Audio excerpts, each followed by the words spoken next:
যে রাজনৈতিক ভাষ্য, যে কথাগুলো নিয়ে বিজেপি রাজনীতি করে, হিন্দু মুসলমান দাঙ্গাবাজি, সেইগুলোর স্পেস কমলো। আর আমরা তো ঠিক একদম 180 ডিগ্রি উল্টো দিকে দাঁড়িয়ে অন্য কথা নিয়ে রাজনীতি করি, রুজি রুটি, চাকরি, জিনিসের দাম, শিক্ষা, স্বাস্থ্য, এইসব।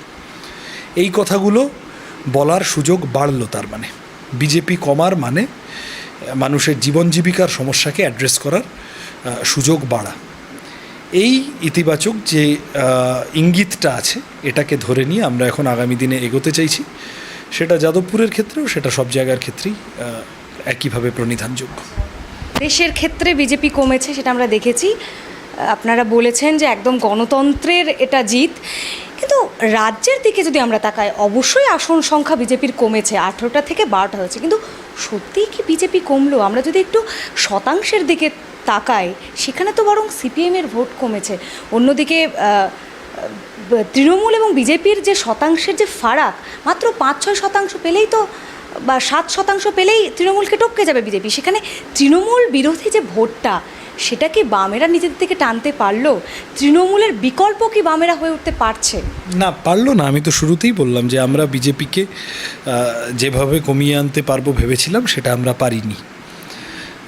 এখন দেখো, পলিটিক্যাল বাইনারি কথাটার অর্থ তো এটাই, যে মানুষ তৃণমূলকে পছন্দ করবেন না তার মগজে বিজেপি ছাড়া অন্য কিছু থাকবে না, যে মানুষ বিজেপিকে পছন্দ করবেন না তার মগজে তৃণমূল ছাড়া অন্য কিছু থাকবে না। তুমি দেখবে অধীর চৌধুরী, আমি দেখছিলাম, তিনি একটা ইন্টারেস্টিং কথা বলেছেন যে আমরা যারা উদার ধর্মনিরপেক্ষ রাজনীতি করি, আমাদের স্পেস, আমাদের পরিসর, আমাদের রাজনীতি করার জায়গা কমে আসছে। তা এইটা অ্যাপারেন্টলি মনে হতে পারে ওই জন্য বিজেপি কমলো ঠিক, আসন সংখ্যার বিচারে হয়তো ভোট পার্সেন্টেজেও খানিকটা কমেছে, কিন্তু আমি বিজেপির বিপদ মুক্ত হয়ে গেল পশ্চিমবঙ্গ আমি একেবারেই মনে করছি না। আমাদের সকলের এইটাই কাজ হবে আগামী দিনে, যে বিজেপি ভারতের গণতন্ত্রের জন্য ক্যান্সারের মতো, বিজেপিকে যেভাবেই হোক একেবারে ডিস্টেন্ট থার্ড ফোর্স করে বাম কংগ্রেস, আমরাই তৃণমূলের বিকল্প, এইটা মানুষের কাছে নিয়ে যাওয়া। এটা আমরা একদম পারিনি আমি কি করে বলবো, কারণ এই হিসেবেই তো দেখা যাচ্ছে যে 21-এর তুলনায় কিছু ভোট বেড়েছে, কিছু মানুষ তো নতুন করে সাথে এসেছেন।